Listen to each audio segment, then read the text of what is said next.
Number 2, the death rate mirrors a bad flu.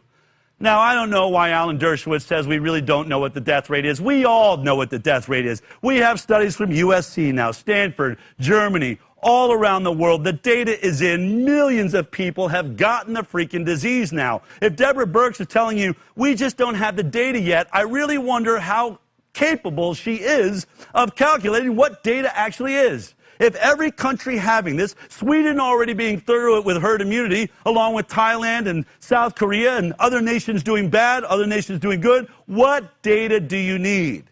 What we know is it's infectious. Asymptomatic carriers seem to be the norm, so 99% of you will have little to no symptoms at all, meaning you're going to recover and have no problem. Up to 99.75% of us should not be worried.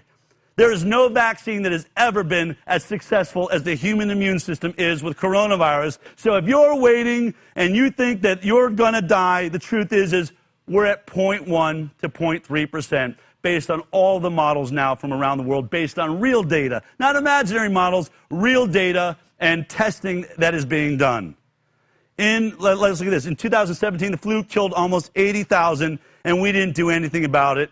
And we know now our numbers are being bloated. We have shown you that. We're paying more to list something as a coronavirus vaccine, coronavirus. If you come in, you get paid about $13,000. If you put someone on a ventilator, you get another $39,000. All of this is bloating the amount of deaths. We're telling every doctor, no matter what they died of, really, if they died with coronavirus, say they died of coronavirus. Mark my words right now. Let me put this on camera, in video. It's about to come out of my mouth. It's about to go on a video camera. I want to be able to reference the fact that I said this on this day right now. Mark my words.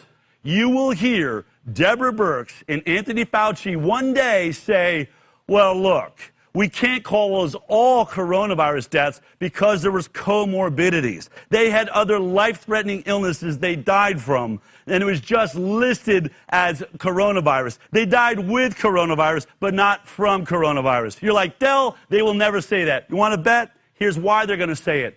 America is still going like this. We are looking at having the worst death rate in the entire world. New York is one of the most deadly cities in the world. It failed harder than almost anywhere else in the world, which means someone's going to say, well, who was in charge? Why did America have such a high death rate if Anthony Fauci and Deborah Birx knew what they were doing? Especially since America was like one of the last ones to be hit by coronavirus. They had all that time to know what they needed to do, yet their death rate is through the roof.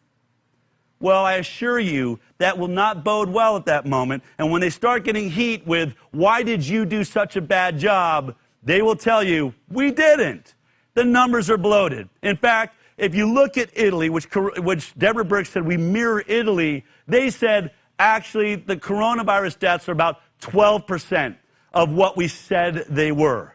And if we took only 12% of death certificates have shown a direct causality from coronavirus. This is what Italy did.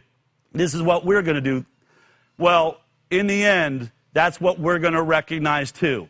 And if you take our death rate right now, which was right around 100,000, if it's really only 12%, one day we will recognize we had about 12,000 deaths at this period of time. They have bloated it, and it's going to backfire on them, and they are going to have to call that out. That's a mark my words. I can't wait to say, I told you so. If you like that clip, then be sure to check out our live broadcast of The High Wire every Thursday morning at 11 a.m. Pacific Time. You can watch it on Facebook, YouTube, iTunes, and Twitter. We'll see you there.